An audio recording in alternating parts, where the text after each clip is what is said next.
Welcome to the Hardline Curling Show. We've got another great show for you this week. On this episode, we'll go behind the scenes with one of the sport's leading personalities, hear from one of the top thirds in the women's game, check in on a pair of big events from last week, and look ahead to the National Club Championships. It's a crowded house, so let's get started.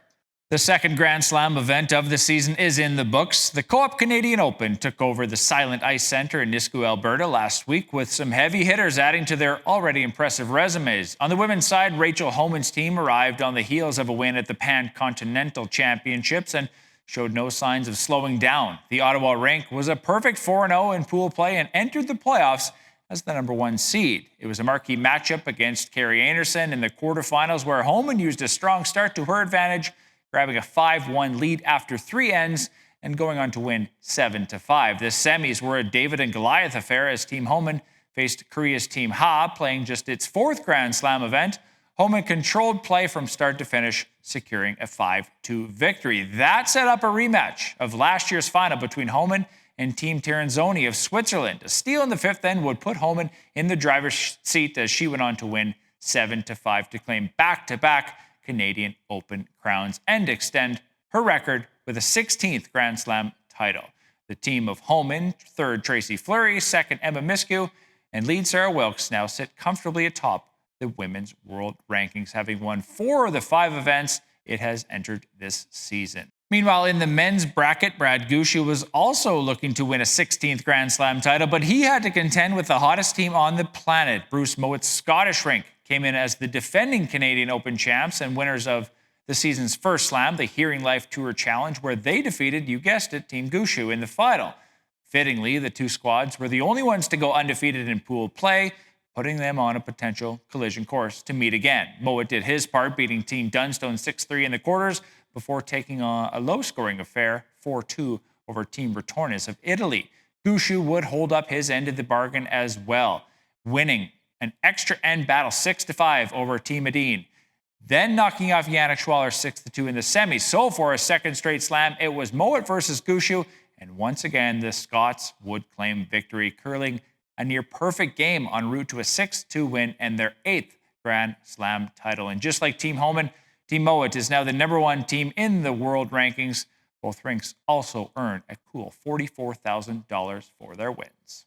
Our first guest is a former semi-professional curler who now devotes much of his time to covering the sport on a variety of platforms. John Cullen is the host of the limited podcast series Broomgate, a curling scandal, and a broadcaster with the Grand Slam of Curling. His new podcast, The Broom Brothers, with co-host Robbie Doherty, debuted in September. Thanks for doing this, John. Thanks for having me, Taylor. Appreciate it. So, curling podcaster, I don't know if it's a profession or a title many have. How did this kind of work come about for you, and how'd you sort of get into it? I'm trying to make it one. Eventually, I think if I do it long enough, maybe it will eventually turn into a part-time job. Yeah, it's been a kind of a wild ride. I've been doing some form of curling media for the last decade or so. As you said off the top, used to play the game at a decently high level. When I was still playing, I started with a YouTube series, so it was called Cullen and a Curler, and I just interviewed curlers at various curling tournaments, and then did a podcast for a year called Stone and Straw, which was a one-on-one interview series that went pretty well. And then, just got too busy with the actual game and took a couple years off. And then when I retired from curling, that's a really fancy way of saying it, I just quit. I stopped playing. But when I retired, I was looking to stay involved in the sport, got an opportunity to do some streaming commentary for a little while. And then, over the last 2 years, started working on Broomgate. Kind of just always had this idea. I've told a lot of people that it's kind of the only interesting thing that's ever happened in curling.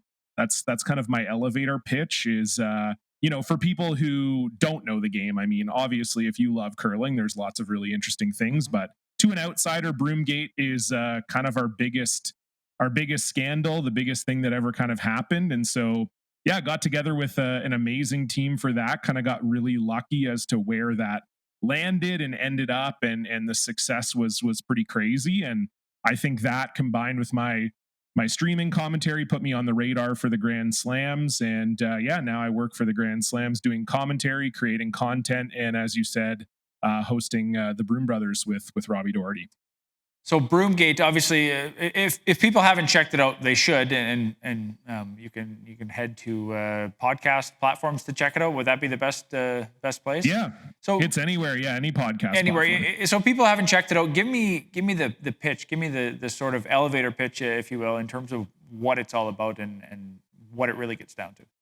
Sure. Yeah. So basically, it kind of all started again about 10 years ago when Hardline Brooms, who I think a lot of us are familiar with, and your show is called The Hardline. So, a lot of synergy there.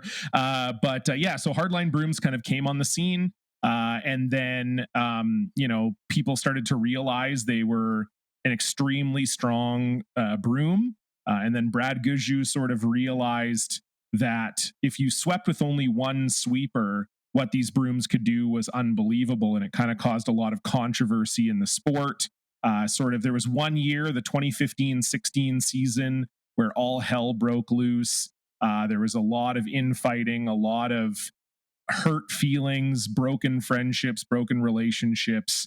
It was just a really fascinating time in the sport, and then of course we realized that it was actually all the brooms. It wasn't really Hardline. It was if you figured out how to sweep in a certain way, and it's the way we're still sweeping now, right? You see most teams preferring to use one sweeper most of the time. We now have carving. We have one person keeping it straight, one person carving the rock, whatever. Like that all kind of started in 2015. And the thought was that it was the brooms that was doing it, but we realized it was actually the technique. And so curlers all had to get together to figure out how they wanted to police that. And yeah, basically the show, it's 6 episodes. One is a bonus episode though. So the story's kind of told over 5 episodes. We talked to all the key players in Broomgate, a bunch of the players, broom manufacturers, some people who are on the record for the first time ever talking about it. And we kind of take you from start to finish, all the controversy. And people seem to really like it. It's done very well. It was the ¡1 podcast in Canada for a few weeks. It's, I believe, still on the podcast charts. It's been on a lot of best of lists. We've won a few awards. It was a crazy experience, really fun to do. And if you haven't listened to it, you should definitely check it out. And last week on the show, we talked to Ben Hebert in terms of the changes that he's seen in his career over the brooms, from the big heavy sticks that they used to have to what he has now. So he even touched on that last week about how things have changed, and he didn't touch on Broomgate specifically and the stuff that you got into. So people should definitely check that out. In terms of the Grand Slam of Curling, which was acquired by the Curling Group earlier this year, how has that sort of transition been for you guys? It's been great. I think that for those who don't know, for the last, again, decade or so, where everything's happened in the last 10 years, apparently, Taylor, but over the last decade, the slams have been owned by Rogers, who also owns Sportsnet. And as you might imagine, they have some bigger fish to fry with owning basically the entire NHL rights, the Jays rights, the Raptors rights. So, I think they cared about the Grand Slam of curling, but the amount of time and effort and resources they were able to put into it, I think, was somewhat limited. And so Nick Sulsky, who was previously the CEO of PointsBet, had gotten involved in curling over the last 4 years with PointsBet partnering with Curling Canada. We see the PointsBet Invitational has been going on for the last 3 years. And then also partnering with some teams, like sponsoring some teams. He just realized curling was this really special sport that maybe not a lot of people were paying attention to. And he thought there was a real opportunity. I think with the advent of social media and the internet, we have seen huge growth in niche sports.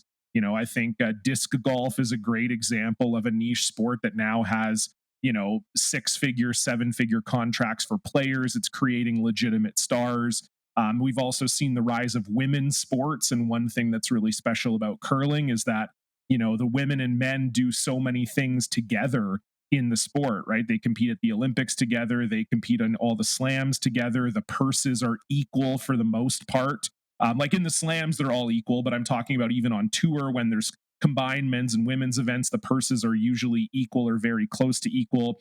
And so I think, yeah, Nick just got really excited about the opportunity with curling. He was, kind of seeing a chance to expand and oversee the growth of the sport. And so, yeah, he got a group together. They bought the slams, and it's been really good. It's just been, I think, exciting for curlers and for curling fans to see new hands on what is probably our showcase product, right? I mean, obviously, we have the Brier and the Scotties, but those are run by the National Federation Curling Canada. In terms of like a separate entity that's not run by a sport governing body, they're the biggest tournaments we have. And so I think seeing a new group come on board, they've their initial raise, they raised $5 million US. I believe they're doing another raise coming up shortly. So there's a lot of people that believe in this. And I think just seeing the excitement, seeing some of the things that they've been trying, and knowing some of the things that are coming up on the horizon, I think it's just a really exciting time for the sport. And I think it's great that people are finally recognizing that this is a brilliant sport, a beautiful game, and there's so much potential here. For sure. Now I'm going to ask you to put on your analyst hat. Bruce Mowat and Rachel Homan defending their Canadian Open titles. The number one men's team and the number one women's team are rolling, but can you sort of just take us into how well they're playing right now, and can anyone even slow them down? It's unbelievable, Taylor, really. I'll start with Rachel Homan. So it's funny doing Broomgate. Part of the scandal was that Mike McEwen and his team were using the brooms a year before everybody kind of figured out what they could do. And in that year, Mike had, up to that point, what we thought was one of the greatest curling seasons of all time, if not the greatest curling season of all time. They were in 11 events. They made the finals of 10. They won 6 of them. They led the money list by $75,000, which doesn't sound like a lot to other sports, but to curling, that's a lot of money. And their winning percentage was around 84% for the year. Last year, Rachel Homan, without having a broom that maybe not everybody else had, or playing on something closer to a level playing field, however you want to define that. And I'm not going to go way into the weeds on that, but basically, Rachel Homan had an even better season than that. She won a couple slams, she won the Scotties, she won the Worlds. Their winning percentage on the season was 92%, which we have basically never seen before. She only lost to one Canadian team all season. She lost to Carrie Anerson at a slam early in the year. And then other than that, she only lost to international teams. And I think we all kind of thought, well, how could she possibly continue that? And she has continued it to start this season. She's 33-2 to start the year right now. She's won every event she's been in except for the Tour Challenge, which was the first slam of the year, but she made the finals there. So she's made the finals in all 5 events that she's been in so far this year. She's won 4 of them. She's, over 100 points ahead of second place on the world rankings, which we've basically never seen before. She's over 200 points ahead of 5th place, to give you a sense of the gap. So, yeah, just the way they're playing, they're so consistent. They're so good up and down the lineup. I think the combination of Emma Miskew and Sarah Wilkes on the brush has been massive for them. I think they're unlocking sweeping in a way that a women's team has kind of never really done before. And yeah, Rachel just seems impenetrable right now. Nothing can shake them. It seems they're playing with a ton of confidence. And yeah, you're talking about every tournament they're going into, they're the favorite.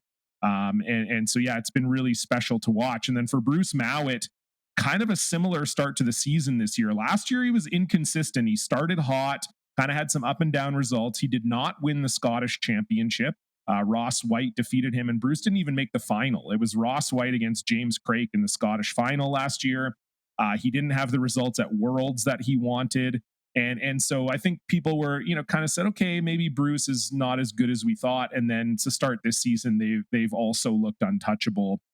They've won 4 events now to start the season. They've won both the slams. They've gone undefeated through both those slams. I believe their record, like the total points against their opponents, is 86 for Mowat, 37 for their opponents, which is a crazy gap. And if you looked at the stats on Sunday against Brad Guju, who's number 3 in the world, they just beat them up. They had almost a flawless game. The team curled 96% in that final. Brad was never in it.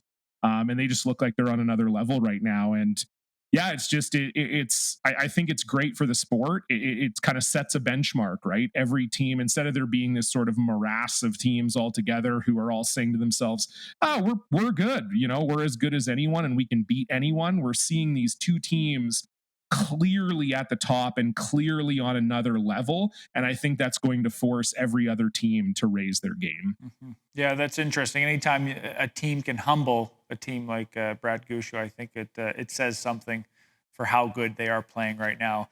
I know we touched on it earlier, but your new podcast called Broom Brothers, tell us a little bit about that. Yeah, so that's it's the official podcast of the Grand Slam of Curling and the Curling Group.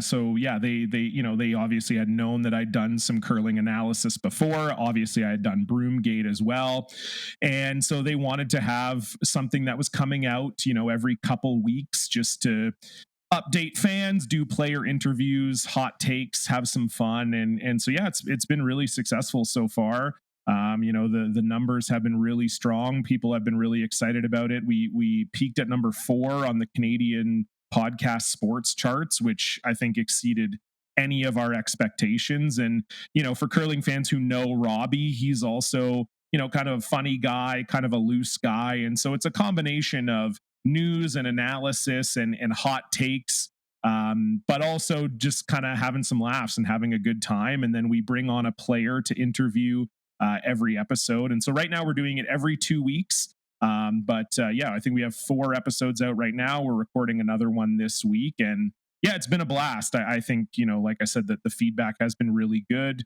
I love working with Robbie. I love, getting to chat to the players and have some fun. And it's been really good. Very cool. And I've said it before on this show, but I think curling has the best personalities in terms of the athletes, and they just can shine through. And I imagine you can attest for that as well. Oh, totally. Well, I think it's just that they're so reachable too, right, Taylor? Like it doesn't feel like athletes in other sports where, you idolize an athlete, but your chances of meeting them or talking to them or having a moment with them are very slim, right? And I think with curling, the athletes are so accessible. They're right there. If you go to a slam and you want to meet your favorite curler, you can. That will happen. They always come around the boards at the end of the game, sign autographs, take pictures. There's the après curl, which a lot of the curlers go to as well. They're hanging around the venue, watching the games. I think it creates a really special connection between the curlers and the fans that you absolutely do not see in other sports. Yeah, that is for sure. All right, John. Well, I appreciate you coming on the show, and thanks again for your time. Thanks so much, Taylor, and best of luck with this new venture. Excited to have more curling content out there. So thrilled for you guys. Appreciate it. When we come back, we'll recap the Canadian Mixed Curling Championships and talk to Karlee Burgess. I love that curling is a team sport, that we're able to travel the world with friends and family and experience the journey with fans as well. The sport demands so much, whether it's fine motor skills or both physically and mentally taxing. And it's just a fun social sport that you're able to kind of make an extended family all over the world. Everest is here to support you in the moments that matter. Learn how at everestfuneral.ca.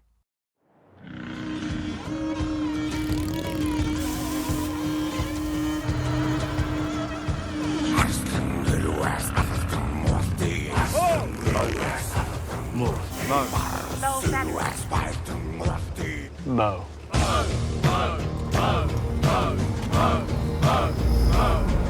The moustache is calling. Raise funds, save lives. Donate at Movember.com. The live sports experience is changing. Teams and facilities are under pressure to provide online and in-venue entertainment. IKS Live has the right team to deliver. We provide service across North America and produce the best fan experience, in the seats or streaming to you.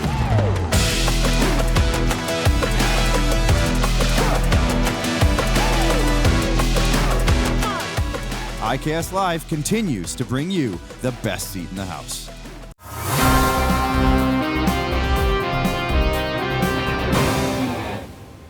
St. Catharines, Ontario welcomed the country's top 4-person mixed curling teams last week as they battled it out at the Canadian Mixed Curling Championship. Saskatchewan was looking to defend its crown after winning on home ice in Swift Current last year. The Regina Highland rink of Jason Ackerman, Amber Holland, Sam Wills, and Colleen Ackerman wearing the Green Jackets this time, and they came to play, rolling through their first 6 games without a loss to finish first in Pool A. Meanwhile, when the dust settled in Pool B, it was the Manitoba team, skipped by Ryan Wiebe, coming out on top at 5-1. The top 4 in each pool then moved on to the championship pool. Ackerman and company winning 3 of the 4 games to earn a share of top spot at 9-1, alongside Owen Purcell's team from Nova Scotia, which ran the table in the championship pool after a 5-1 start. Purcell's only loss came against Saskatchewan. And as fate would have it, they would meet again in the finals after winning their respective semifinals. And in a close battle that featured only one multi-point end, the Nova Scotians would get their revenge, claiming the title with a 5-4 victory. The Halifax Curling Club rink of Purcell, Christina Black, Adam McEachern, and Jennifer Baxter winning Nova Scotia's first Canadian Mixed Curling Championship since 2010. Our next guest won her first provincial junior title at just 15 years old before going on to be a 3-time world junior curling champion. In 2019, she moved from her home province of Nova Scotia to Manitoba, where she became part of one of the country's top young teams. And for the last 2 years, she played alongside the most decorated skip in Canadian women's curling history. Karlee Burgess, welcome to the show. Hey, welcome. I'm excited to be here. Now, before we get into the more detail about the big changes on your team this season, how have the first couple of months gone for you? Yeah, it's been a little bit of a different season with some things changing on our team, but we've had a lot of training, and Chelsea joining our team this year and having our coach back, Glenn Howard. It's been a busy / lots of training couple weeks, but yeah, we're starting to get into the middle of our season where it becomes a little bit heavier for our competition load. But yeah, so far so good. Obviously, there was some familiarity with Chelsea Carey and with Jennifer Jones retiring, Chelsea coming in. How has that familiarity maybe helped in the transition this season? Honestly, it's been really easy. Chelsea playing along with her in 2 events last year. We had really good success without even putting a lot of time in together, and such a small team. Having that extra time with your players and getting to know them a little bit more will help us. But actually, the transition has been so smooth, and she's just been such a great leader and skip to curl with, and it allows all of us to learn a little bit more because she's been there, done that. So. Yeah, it's neat to play with 2 very veteran skips, but they're both very different. So we get to learn in 2 different perspectives. Mm-hmm. Yeah, very cool. Now I want to go back a little bit. When you and the rest of Team Zacharias first linked up with Jennifer, it was an arrangement I don't think we had really seen before. What was it like to go to playing with a legend and her agreeing to say, I want to play with you guys as well? Yeah, no, it was. I remember the time I got a phone call. The 4 of us, actually, Lauren, Mackenzie, and Emily, we all lived in a house together. So when I got the phone call from Jen, it was like everyone in the house could hear. But I just kind of locked myself in my bedroom and chatted with Jen and seeing what she was thinking. And then I also thought that us staying together, I thought we were all around the same age and all had the same goals moving forward. So I thought it would be a really good opportunity, like, maybe Jen would merge onto our team and help us just grow that much more. Unfortunately, things haven't unfolded that way, but I know all of us can say that we've learned so much as an athlete, as a curler from Jen. And honestly, it was a pretty easy yes for us, just because it brought us to the next level so quick. And yeah, I'm so lucky. Obviously, there's probably a lot to soak in. What maybe have been some of the big takeaways, or what are some of the big things that you learned from just being around her, let alone curling with her? Yeah, well, she's a busy gal. She has lots of things on the go. But honestly, just her passion for the game. She just loved it no matter what. And she just wanted to be on the ice all the time. And if we were having fun, like, it was just, let's just go and throw some rocks and see what happens. And she was someone that really put a lot of time into into the sport. And some people don't get to see that behind the scenes. She was on the ice like every day, pushed us to be on the ice every day. And she's really just helped us as technical athlete, like as a curler, as our technical on ice communication and everything around the sport. Like, she has helped me and my teammates develop so much, and I really can't thank her enough. And yeah, it's different to learn from someone who's a little bit older than I am and who has played in this sport for so much longer than I have, and coming on and joining with her and just honestly soaking up everything she said. And it's pretty cool. And I still have a friendship with her, and she's working with Sportsnet, so I see her on tour a little bit, and it's she's always rooting for us. And I think she'd still love to be on the ice, but knew that was a transition that she had to make eventually. And she has her own family too, so it's hard for her. But her life, I'd love to be an idol like Jennifer Jones, and she's super special. Yeah, certainly a role model to many. In terms of your career, I know we've talked about your team already, but maybe take me back to the early parts of your career. And you've been in the competitive curling stream a long time now, but maybe like, what's it been like to sort of grow up in the spotlight, at a young age to where you are now? Yeah, that's a great question. I've been very fortunate throughout my junior career to have amazing coaches and my family who supported me, drove me to practices, drove me to Spiels in the East Coast. And all those little things helped make who I am. I don't think I'd be still curling if I didn't have the coaches like Andrew Atherton, my father, Craig Burgess, and my mom, and in Glenn Howard now. And they really help you stay grounded in the sport. And if I didn't have that support system growing up, I don't think I would have been able to move across the country to chase my dreams. And I think growing up, I've been so lucky to have such a supportive family and friends environment that are just rooting for me and know that this is what I want to do for my career and what I want to do for my life. And honestly, I think that's the biggest thing I can go back to, is just having the people around me that support me. And even when things are tough, they're always there for me, and they always know that everything happens for a reason and keep on moving. And nothing's always great in the sport, and being an athlete, you have to go through your highs and lows. And that's where I say, like, my coaches and my family and my grandparents, who've always been there supporting me too, like those people have helped me more ways than they think they have in this sport. Yeah, and I think a big reason for that support is because you obviously are dedicated to the sport, and you have that drive. Going back to your early successes as a junior, how do you think that has prepared you for now being on the women's circuit and doing this? Yeah, what I can say is basically, if I had the opportunity to play on TSN in the juniors and competing at the Worlds, there's a lot on the line. And I think a lot of those games that I have played in, it's a do or die, win the Maple Leaf or go home. And I think the pressures of those games have really helped me moving forward in my women's game, playing in the Scotties and playing in the Scotties final, and really not worrying about the TV and just zoning in on your teammates on the ice, on the rocks and everything. And I really think playing in those games that are such high stakes has really helped my nerves and emotions going into those big games. And I think that's helped me in the women's play. And I also think playing with Jennifer in the last couple of years, she's really, really helped me in those big games where at the end of the day, you can throw this rock, just go and have fun and see what happens. Like, try not to put extra pressure on yourself. And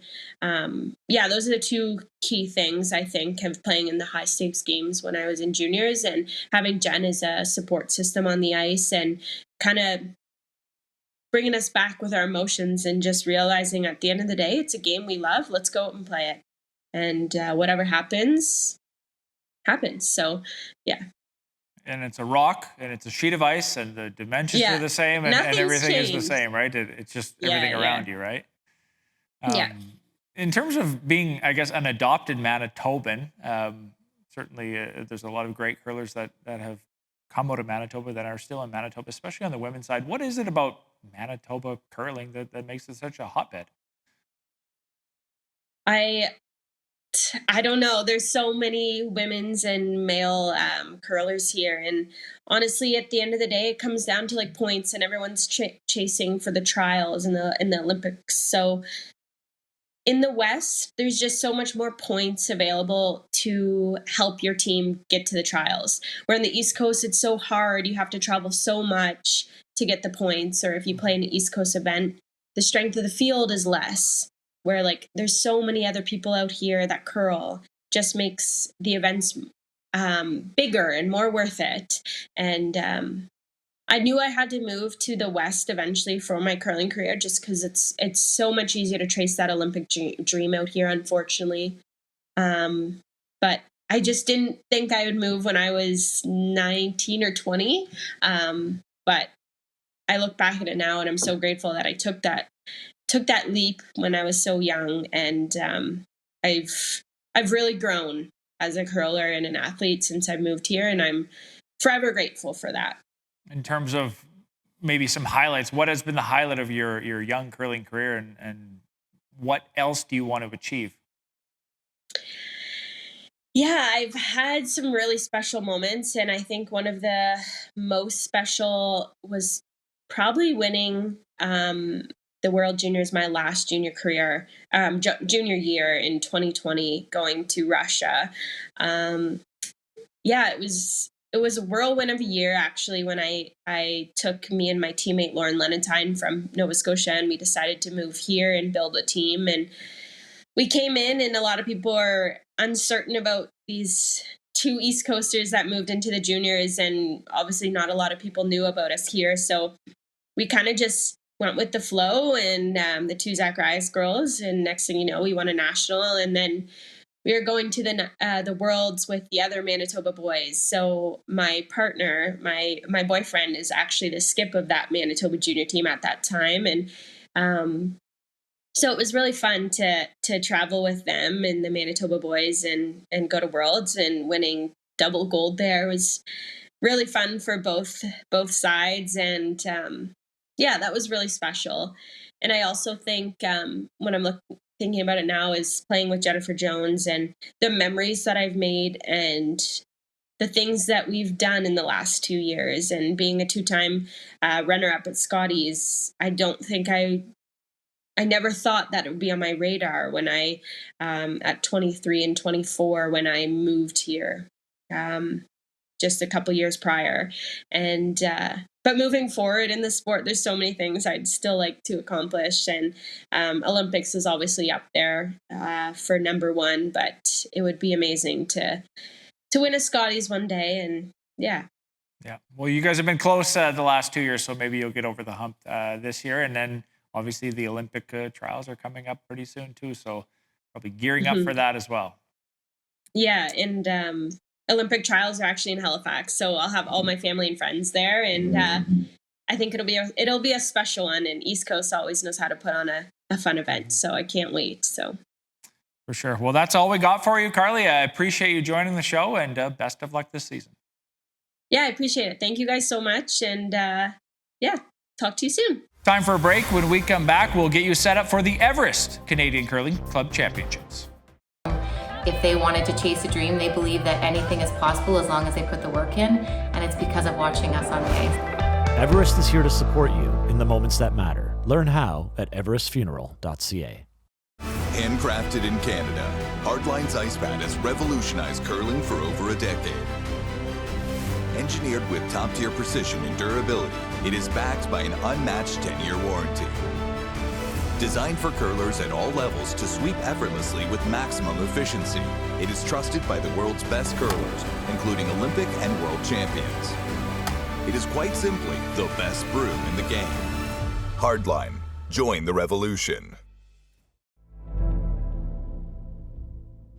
Welcome to the Create Space at IKS Media.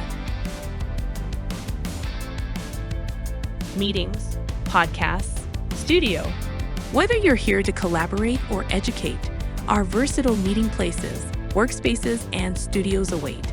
Your next big idea starts here. Make our space your space. The Create Space at IKS.